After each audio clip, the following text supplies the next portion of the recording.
मेरा नाम डॉक्टर बशीर अहमद खोड़ो है। आम रूटीन में मर्दाना ताकत कहा जाता है, ज़वाजी ज़िंदगी कहा जाता है।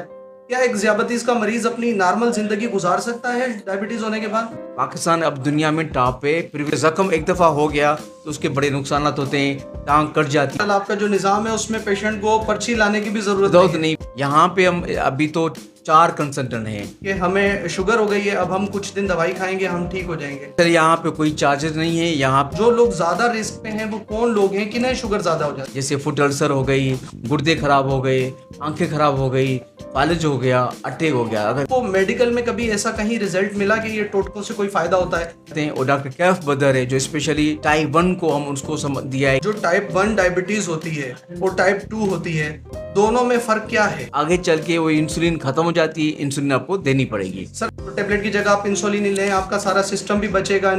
मोटो में क्या होता है कि उनको इंसुलिन अपनी ज्यादा होती है, वो असर नहीं करती। डायबिटिक कौन लोग होते हैं और किन लोगों को जो है वो शुगर अपनी चेक करवानी चाहिए? जी सर। टाइप 1 तो हम सारी उनको फ्री ऑफ कॉस्ट दे देंगे। प्लीज आप आटा, घी, चीनी को कम करें। हम इंशाल्लाह अगले साल से यहाँ पे हम डिप्लोमा शुरू करें डायबिटीज का यहाँ पे। जी, मैं इस वक्त मौजूद हूँ सिविल हॉस्पिटल नवाबशाह में, जहाँ हमारे मुल्क भर में जो है अद्वियात की फरामी और जो सेहत का निज़ाम है वो तबाह है। वहाँ ही हमारे नवाबशाह शहर के अंदर एक ऐसा जो है इदारा बना है, एक ऐसा वार्ड बना है जिसे अमेरिकन तर्ज के ऊपर बनाया गया है। नवाबशाह समेत जो सिंध भर के लोग हैं यहाँ इलाज के लिए आ रहे हैं। यहाँ शुगर का इलाज किया जा रहा है जिसे ज़ियाबतीस कहा जाता है।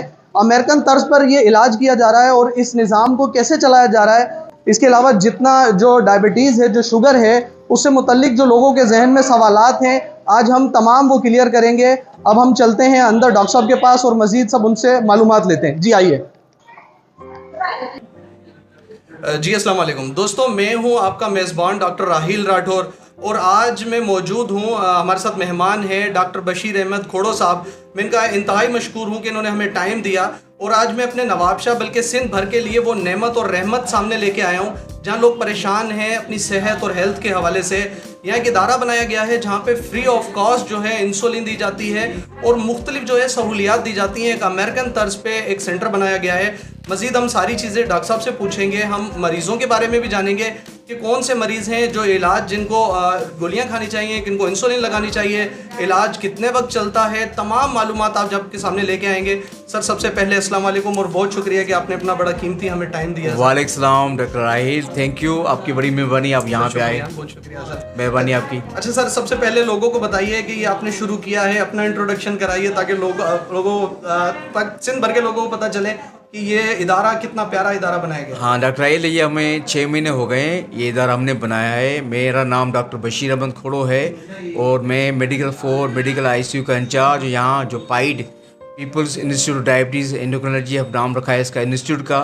सो वो हमने with help of the vice chancellor हमने यहाँ पे स्टार्ट किया है स्पेशली फॉर ज़ियाबतीस के मरीज़ जो हैं टाइप 1 के, टाइप 2 के, उनके लिए हमने ये इदारा बनाया है और अल्हम्दुलिल्लाह अच्छे तरीके से ये काम कर रहा है। अच्छा सर, इसको चलाने के लिए कुछ NGOs या प्राइवेट इदारे हैं या VC साहब और मैडम फरियाल साहिबा ने इसको सपोर्ट किया है? मेरी जो अच्छी खासी सपोर्ट तो ज़ाहिर VC साहब की थी, मैडम साहब की थी, उसके अलावा फार्मास्यूटिकल कंपनीज़ ने बड़ा अच्छा खासा हमने सपोर्ट किया है। जो आप देख रहे हैं यहाँ पे, तो उनकी सपोर्ट बड़ी अच्छी खासी हमें। जी सर। अच्छा सर, ये अब हमें ये बताइएगा, जो यहाँ मेडिसिन दी जा रही है और टेस्ट करवाए जा रहे हैं, मैंने अभी विजिट किया, देखा डॉपलर टेस्ट हो रहा है, तो इसके बारे में बताइएगा। ये जितनी अंदर फैसिलिटीज़ हैं, इसके कोई चार्जेस, कोई थोड़े बहुत चार्जेस या फ्री ऑफ कॉस्ट? नहीं सर, यहाँ पे कोई चार्जेस नहीं है। यहाँ पे जैसे पेशेंट इन होगा तो पर्ची पहले OPD की स्लिप लेगा, उसके बाद उसका ब्लड प्रेशर, उसकी हाइट, उसका वेट, उसकी शुगर वो मॉनिटर होगी। उसके बाद वो फिर कंसर्न के पास आएगा। अगर कंसर्न ने चाहा कि उसके और टेस्ट कराने, क्योंकि हमारे पास फुट प्रेशर मशीन भी हैं, स्पेशली जो ज़ियाबतीस के जो फुट डिजीज़ होती है, डायबिटिक फुट हो जाता है, जिसको ज़ख्म हो जाते हैं, क्योंकि ज़ख्म एक दफ़ा हो गया तो उसके बड़े नुकसान होते हैं, टांग कट जाती है, तो उनके लिए हम अलग से ड्रेसर रखा है जो उसको इंटेंटेन करता है। वो इंशाल्लाह हम ये डेली बेसिक के हिसाब से 3-4 पेशेंट को डेली हम ड्रेसिंग भी करते हैं। जो पेशेंट जैसे आएंगे तो हम उन्हें यहाँ से फिर हमारे कंप्यूटर निज़ाम में यहाँ पे हम इन करते हैं। पर्ची स्लिप जो निकलती है OPD, वो हमारी कंप्यूटर स्लिप से निकलेगी। अगर पेशेंट खुदा न ख्वास्ता कल वो अपनी पर्ची भूल भी आया तो हमारे पास रिकॉर्ड होगा, दोबारा वहीं से वही हमें पर्ची मतलब निकाल के अभी देंगे। माशाल्लाह आपका जो निज़ाम है उसमें पेशेंट को पर्ची लाने की भी जरूरत नहीं पड़ेगी। मतलब वो उसका कोड लगेगा, नाम डलेगा, NIC डलेगा सर, नाम नहीं, फ़ोन नंबर डलेगा, डलेगा या नाम कुछ वो बताएगा, हम यहाँ पे इन करेंगे तो वो उसका सारा डेटा हमारे पास आ जाएगा। ये तो सर माशाल्लाह बहुत जदीद तर्ज का अल्हम्दुलिल्लाह काम किया है। अच्छा सर, बहुत सारे मरीज जो हैं, अब हम ये तो आपने इदारा बनाया, अल्लाह ताला आपको इसकी जज़ाए खैर देगा, आमीन, और अल्लाह करे चलता रहे। एक और चीज़ सर ये बताइएगा कि आप खुद यहाँ कितने दिन होते हैं और यहाँ पे कितने कंसल्टेंट हैं और किस तरीके से काम किया यहाँ जाता है, कितने दिन काम किया जाता है? Thank you Rahil. यहाँ पे हम अभी तो 4 कंसल्टेंट हैं, ठीक है ना। एक तो मैं जो आता हूँ वो हम जुमेरात के दिन आता हूँ। सही सर। फिर डॉक्टर अकील कुरैशी हैं, एंडोक्राइनोलॉजिस्ट हैं, वो तकरीबन जुम्मे के अलावा सारे दिन यहाँ पे होते हैं। जुम्मे के दिन हमारे डॉक्टर सिकंदर राव होते, वो यहाँ पे आते हैं। और डॉक्टर कैफ बदर है जो स्पेशली टाइप 1 को हम उसको दिया है कि भाई टाइप 1 आप संभालें, उसका रिकॉर्ड, उसकी मैनेजमेंट, इंसुलिन किसको देनी है किसको नहीं देनी। तो हर जो मंगल का दिन रखा है हमने, वो शुगर जो मरीज जो इंसुलिन पे हैं या जो टाइप 1 के लोग हैं, बच्चे हैं, वो सिर्फ डॉक्टर कैफ यहाँ पे देखेंगे। सर माशाल्लाह बहुत ज़बरदस्त निज़ाम है और अल्लाह करे ये इसी तरीके से चलता रहे। यहाँ की सफाई देख के हैरान हो गए। अल्लाह करे हमारा बाकी हॉस्पिटल का निज़ाम भी इसी तरीके से हो। आप जैसे लोग सामने आएंगे तो इंशाल्लाह उम्मीद है कि अल्लाह करेगा हमारी और चीज़ें भी बेहतर होंगी। अच्छा सर, बहुत सारे मरीज़ जो हैं वो ये सोचते हैं कि हमें शुगर हो गई है, अब हम कुछ दिन दवाई खाएंगे हम ठीक हो जाएंगे। सबसे पहले देखने वालों को ये बताएं जिनको शुगर होती है उनका इलाज कितने टाइम चलता है? डॉक्टर राहिल, जिसको शुगर हो गई तो छोड़ेगी नहीं यहाँ, उसका जो इलाज है वो सारी उम्र चलेगा, एक बात। दूसरी बात है कि अगर शुगर का इलाज खा भी रहा है और शुगर कंट्रोल नहीं है तो उसका फ़ायदा नहीं है। इसलिए अगर शुगर का इलाज बंदा ज़ियापीतिस का दवाइयाँ अगर खा रहा है, शुगर उसकी कंट्रोल होनी चाहिए। खाने से पहले 100, खाने के बाद 150। अगर कंट्रोल नहीं होगी तो 10-15 साल के बाद फिर उसकी पेचीदगियाँ शुरू हो जाती हैं, जैसे फुट अल्सर हो गई, गुर्दे ख़राब हो गए, आंखें ख़राब हो गई, फालिज हो गया, अटैक हो गया। अगर जब हो जाती 10 साल के बाद कंट्रोल ना होने के बावजूद, फिर हमारे पास हाथ में कुछ भी नहीं होता, फिर उनको हम किसी नहीं कर सकते। इसलिए बेहतर ये है कि शुगर कंट्रोल होगी, आगे चल के उसकी लाइफ बेहतर हो जाएगी। अच्छा सर, किन लोगों को चांसेस ज़्यादा होते हैं शुगर होने के? ये खानदानी वरासती हेरिडिटी में मिलता है या हमारे खाने पीने की वजह से है? आप ये बताइए कि किन जो लोग ज़्यादा रिस्क पे हैं वो कौन लोग हैं, किन्हें शुगर ज़्यादा हो जाती है? सबसे पहले ज़ाहिर है वो खानदानी, जिसके घर में अगर मरीज़ हैं तो उनका रिस्क है 10 to 20%। उसके अलावा हमारा खाना पीना, हमारा लाइफ स्टाइल, जो हमारा लाइफ स्टाइल है, जो मोटे होते जा रहे हैं, घूमते फिरते नहीं, एक्सरसाइज नहीं करते हैं, हम डाइट पे हम ध्यान नहीं देते, तो एक मेजर रिस्क मेरे ख्याल में हमारे पास यही है, हमारा लाइफ स्टाइल और फैमिली हिस्ट्री। अगर इसको हम ठीक करें तो हम इसको रिस्क को, इसको बर्डन को कम कर सकते हैं हम। बिल्कुल सर। अच्छा सर, कुछ लोग ऐसे होते हैं कुछ दिन मेडिसिन खाते हैं, फिर टोटके कर लेते हैं, नीम के पत्ते खा लेते हैं। क्या आपको मेडिकल में कभी ऐसा कहीं रिजल्ट मिला कि ये टोटकों से कोई फ़ायदा होता है? क्योंकि जहाँ वो टोटका कर रहे हैं वहाँ भी पत्ते कूट रहे हैं, कुछ ना कुछ खा ही रहे हैं ना। अगर वो पेशेंट मेडिसिन ही खाते रहेंगे तो खाना तो वो भी मेडिसिन ही है। बात हुई ना, अगर ये पत्ते खाते हैं तो पत्ते 1 किलो से पत्ते से 1 गोली बन जाती है ना, तो बेहतर है बंदा गोली खा ले। जी सर, पत्ते से ये होगा कि उसका पेट भी खराब हो जाएगा, कड़वी चीज़ें खानी पड़ेगी। गोली खाने में पता नहीं क्यों लोग डरते हैं। जी सर। कि ना, एक गोली खाने में कोई हर्ज नहीं। अगर आपकी शुगर कंट्रोल है एक गोली से तो बंदा खा सकता है। पत्ते से, दवाइयाँ से, हकीमी दवाइयाँ से कोई फ़ायदा नहीं है, आगे चल के उनको नुकसान ही होगा। अच्छा सर, अब ये बताइएगा कि जो टाइप 1 डायबिटीज़ होती है और टाइप 2 होती है, दोनों में फ़र्क क्या है? टाइप 1 तो राहिल सबसे पहले तो बच्चों में होती है, ठीक है ना। टाइप 1 जो उसका जो सबब है वो ऑटोइम्यून डिजीज़ है ना।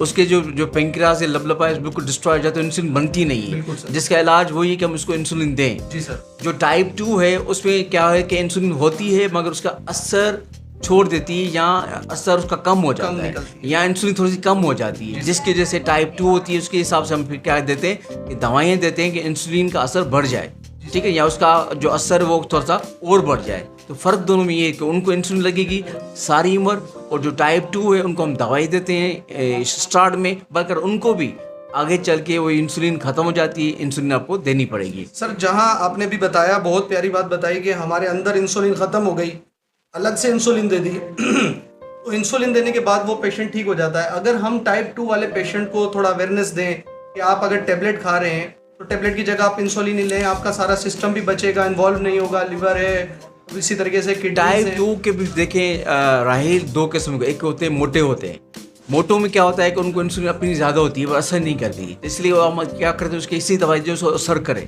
बाकी जो बिल्कुल थिन लीन कमज़ोर लोग होते हैं ना, तो उनकी इंसुलिन फिर ख़त्म हो जाते हैं। उनको जितना जल्दी इंसुलिन आना पड़े तो बेहतर है कि जल्दी इंसुलिन लगाएं, कम से कम जो अपनी इंसुलिन वो बची रहे।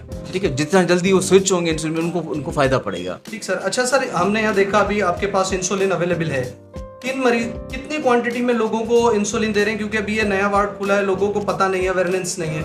जब ज़्यादा प्रेशर आएगा, क्या आप इसको जो है बर्दाश्त कर सकेंगे, बियर कर सकेंगे कि इतने लोगों को प्रोवाइड कर सकें सिस्टम? वो तो राहिल हम डेटा मेंटेन कर रहे हैं। टाइप 1 के लिए तो प्रॉब्लम नहीं है, टाइप 1 तो हम सारी उनको फ्री ऑफ कॉस्ट दे देंगे। अच्छा, ठीक है ना? टैबलेट्स भी फ्री दे रहे हैं आप लोग यहाँ पे? टैबलेट जो यहाँ पे हमारे फार्मेसी में अवेलेबल वो फ्री दे रहे हैं, जो अवेलेबल नहीं हम बाहर से लेके दे रहे हैं। बाकी जो इंसुलिन है, जैसे हमें डिमांड बढ़ेगी तो हम ज़ाहिर डिमांड अपनी आगे फॉरवर्ड कर लेंगे एमएस ऑफिस को, इतनी हमारी डिमांड बढ़ गई है, आप हमारी सप्लाई बढ़ा दें आप। सर ये तो बहुत ही ज़बरदस्त और अच्छी चीज़ है कि अल्हम्दुलिल्लाह इंसुलिन हमारे यहाँ फ्री में मिल रही है, उसके अलावा कुछ मेडिसिन भी मिल रही है, और उससे सबसे अच्छी बात ये है कि कंसल्टेशन मिल रही है। ये कंप्यूटर के थ्रू निकल रहे हैं, प्रॉपर चेक हो रहे हैं, उनका डेटा रिकवर हो रहा है, तो पूरा, बल्कि नवाब शाह क्या सब लोग आपको दुआ भी देंगे, अल्लाह करेगा कि निज़ाम बिल्कुल चलता रहेगा। अच्छा सर, जो जिनको डायबिटीज़ हो जाती है, उनसे पहले एक पेशेंट्स होते हैं जो कहते हैं प्री डायबिटिक कौन लोग होते हैं, और किन लोगों को जो है वो शुगर अपनी चेक करवानी चाहिए? एक मिसाल है, मैं हूँ, आम रूटीन में एक आम आदमी समझता है कि मुझे क्यों चेक करवाऊं मैं शुगर, किन लोगों को सर शुगर असल में तो जो रिकमेंडेशन है वो ये है कि आप 40 साल के बाद हर साल शुगर चेक करा लें। मगर जो लोग जो मोटे हैं, जिसका वजन ज़्यादा है, जिनके घर में शुगर के लोग हैं, डायबिटिक लोग हैं, उनको फिर एवरी ईयर शुगर अपनी चेक करनी चाहिए। ठीक है, तो इसलिए मोटापा जिसको है या घर में किसी को शुगर है तो उनको तो 30 ईयर्स है, क्योंकि अभी हमारे पास पेशेंट आ रहे हुए 30 से स्टार्ट हो जाती है, 30 से। बाकी लोग हैं उनको आफ्टर 40 ईयर्स के बाद उनकी शुगर चेक होनी चाहिए। सही सर। अच्छा सर, जो प्री डायबिटिक जिनको ज़ियाबतीस होने वाली होती है, बाज़ लोग ऐसे होते हैं 5 से 10 साल वो उसी पीरियड में अपने गुजार देते हैं, उनको क्या सिम्टम्स आते होंगे आपको लगता है प्री डायबिटिक को? जो एक आम बंदा है उसके कहीं दर्द होगा पिनियों में, जिस्म में, ताकि वो जाके अपनी शुगर चेक करवाए। अलामात क्या है प्री डायबिटीज? असल में क्या है कि प्री डायबिटीज़ के तो अलामात वैसे कम होते हैं। शुगर रूटीनली लोग चेक कराते हैं तो पता चला कि शुगर की फास्टिंग 100 से ज़्यादा है, या जो रेंडम है वो 150 से ज़्यादा है, या A1C 5.7 से ज़्यादा है, तो उसको प्री डायबिटीज़, मेरे ख्याल में प्री डायबिटीज़ भी बीमारी है। जी सर, मेरे ख्याल में आगे चल के प्री डायबिटीज़ भी डायबिटीज़ बन जाएगी। जी सर, बिल्कुल। तो जिसको अगर प्री डायबिटीज़ है उसको अपने आप को समझे कि मैं शुगर की मुझे हो गई है, इसलिए वहीं से उसको स्टार्ट करना चाहिए, लाइफ स्टाइल चेंज, और दवाइयाँ खानी शुरू पड़ेंगी, वरना आगे चल के फिर उसकी कॉम्प्लिकेशन हो जाएंगे और शुगर हो जाएगी। इससे बेहतर है कि अगर प्री डायबिटीज़ को भी हल्का ना लें, उसके लिए भी इलाज जिस तरह लोग करते हैं डायबिटीज़ का, इस तरह प्री डायबिटीज़ का इलाज भी तकरीबन सेम है। दवाइयाँ वहाँ पे कम हो जाएंगी प्री डायबिटीज़ में एज कम्पेयर टू टाइप 2 के हिसाब से। यहाँ पे 1 गोली खानी पड़ेगी, वहाँ पे 10 गोली खानी पड़ेगी, तो तकरीबन इलाज आपका सेम ही हो जाएगा आपका। मगर मेन चीज़ आपका लाइफ स्टाइल है, एक्सरसाइज करें, हेल्दी डाइट लें, और डाइट के हिसाब से मेरा एक मैसेज है कि हमारे पास जो डाइटरी एडवाइस है, हम जो खाते हैं आटा, घी, चीनी, जब मुझसे पूछते हैं लोग सर क्या खाएं, तो मेरा मैसेज ये होता है प्लीज़ आप आटा, घी, चीनी को कम करें। अगर हम आटा, घी, चीनी कम कर दिया तो इंशाल्लाह डायबिटीज़ भी कम हो जाएगी। हमारा जो मेजर जो डाइटरी सोर्स है वो आटा, घी, चीनी, अंडा हम नहीं खाते, हमारे लिए गर्म है, मछली हमारे लिए गर्म है, मुर्गी हमारे लिए गर्म है, सालन को हाथ नहीं लगाएंगे, तो लोग बड़ी ठंडे के चक्कर लगे पड़े, जिसकी वजह से ये जो आटा, घी, चीनी खाने की वजह से लोग ओबीस हो रहे हैं, मोटे हो रहे हैं, और डायबिटीज़ का रिस्क जो है बढ़ जाता है। इससे बेहतर है कि जो लोग 6 रोटियां खाते हैं उसको 2 कर लें, जो लोग घी खाते हैं अगर 6 चम्मच खाते हैं 2 कर लें, जो चीनी खाते हैं, चाय खाते हैं, पीठी पीते हैं, उसको बंद करें आप। बेहतर ये है कि बचाव हो जाए, हम इससे बच जाएँ, क्योंकि आप टॉप पे, पाकिस्तान अब दुनिया में टॉप पे प्रिविलेंस के हिसाब से। शुगर के मरीज़ हमारे पास जो प्रिविलेंस है 4 में से 1 जो मरीज़ वो शुगर का है, तो अलार्मिंग है। तो छोटा सा मुल्क है, सारे पाकिस्तान, सारी दुनिया में पाकिस्तान टॉप है। बाकी पॉपुलेशन के हिसाब से हम 3रे नंबर पे, ज़ाहिर है इंडिया की पॉपुलेशन ज़्यादा है, चाइना की पॉपुलेशन उतनी तो हम नहीं बढ़ सकते, मगर प्रिविलेंस के हिसाब से जिस तरह तेज़ी से बढ़ रही है इस हिसाब से हम टॉप पे। अगर इस तरह हमें अभी कंट्रोल नहीं किया, आगे चल के ज़ाहिर है घर का बंदा होगा, उसका खर्चा बढ़ेगा, उसका खर्चा बढ़ेगा, पाकिस्तान का खर्चा बढ़ेगा, इकनॉमी, और जो लोग दवाइयाँ लेंगे तो ज़ाहिर कास्ट बढ़ जाएगी आपके ना। तो बेहतर ये कि हम यहाँ से शुरू करें, आटा, घी चीनी आपके घर की कास्ट में आपकी कम हो जाएगी और इन फ्यूचर आपका डायबिटीज का रिस्क कम हो जाएगा। जी सर। अच्छा सर, एक आखिरी चीज़ आपसे पूछेंगे कि अक्सर जो ज़ियाबतीज़ के जो मर्द होते हैं, क्योंकि डायबिटीज़ न्यूरोपैथी में नर्वस सिस्टम सारा जो नर्व होती हैं हमारी वीक हो जाती हैं, तो जो मर्द हजरात हैं उनकी जो अज़वाजी ज़िंदगी है वो बहुत ज़्यादा मुतासिर होती है, और अक्सर ज़ियाबतीज़ के मरीज़ समझते हैं कि अब हम अगर हमारी शुगर सही होगी तो हमारी जो आम रूटीन में मर्दाना ताकत कहा जाता है, अज़वाजी ज़िंदगी कहा जाता है, क्या एक ज़ियाबतीज़ का मरीज़ अपनी नॉर्मल ज़िंदगी गुजार सकता है डायबिटीज़ होने के बाद? बिल्कुल, अगर डायबिटीज़ के पास शुगर की कंट्रोल है उसके तो ज़ाहिर है आपको अगर मेहनत करेगा तो कर सकता है। दवाइयाँ हमारे पास हैं जो इस वजह ज़िंदगी जो है सेक्सुअल लाइफ वो बेहतर गुजर सकता है। ये नहीं है कि बस शुगर हो गई तो बस उसका सब कुछ ख़त्म हो गया, नहीं। अगर शुगर हो गई, प्रॉपरली मैनेज किया, प्रॉपर दवाई खाई, तो वो शुगर का मरीज़ नहीं करेगा। सही है। वो बोलेगा मैं डायबिटीज़ का पेशेंट नहीं हूँ, मुझे शुगर है, डायबिटीज़ है, मगर मैं मरीज नहीं हूँ। वो मरीज नहीं होगा। मरीज वो होगा जिसकी बढ़ जाएगी, जिसकी कंट्रोल नहीं होगी, जिसकी कॉम्प्लिकेशन होगी, वो मरीज होगा। अगर जिसको ये चीज़ें नहीं है वो समझे कि आम बंदा है। अच्छा, एक बात ये कि हम इंशाल्लाह अगले साल से यहाँ पे हम डिप्लोमा शुरू कर रहे हैं डायबिटीज़ का यहाँ पे, और फुटवियर का डिप्लोमा शुरू कर रहे हैं, देखिए जहाँ पे जो लोग आएंगे जो फुटवियर, बिकॉज फुट जो डायबिटिक फुट है उसकी क्लिनिक जाके खोले, उसमें ड्रेसिंग आ गई, शूज़ हम बना रहे हैं, डायबिटीज़ के शूज़ बना रहे हैं हम, कि शूज़ हम उनको दें कि अल्सर ना हो, तो उनके लिए हमने यहाँ पे सिस्टम रखा है कि इंशाल्लाह आगे चल के हम उनको शूज़ भी देंगे कि कम से कम जो अल्सर ना बने। एक दफ़ा अल्सर बन गया, आपका पाँव चला गया, अगर पाँव चला गया, कमाने वाला बंदा है उसके लिए कुछ नहीं बचेगा। तो हम कोशिश कर रहे हैं कि जो डायबिटिक फुट अल्सर है उनका भी रेशो हम कम करें। उसके लिए यहाँ पे हमें पास फुट ड्रेसर्स हैं, हमारे पास पीडोग्राफ मशीन्स पड़ी हैं। फुटवेयर इंशाल्लाह हम नेक्स्ट मंथ से शुरू कर रहे हैं। डिप्लोमा शुरू हो जाएगा, फुटवेयर डिप्लोमा शुरू हो जाएगा, तो इंशाल्लाह उससे काफ़ी बेहतर हो जाएगा। जी सर, ज़्यादा लोग आएंगे, सामने आएंगे, ड्रेसिंग होगी, लोगों को उनके डोर स्टेप पे सारी सहूलियात मिल जाएंगी इंशाल्लाह। सर हम बहुत शुक्रगुजार हैं आपके, आपने कीमती टाइम भी दिया, लोगों को अवेयरनेस भी दी है।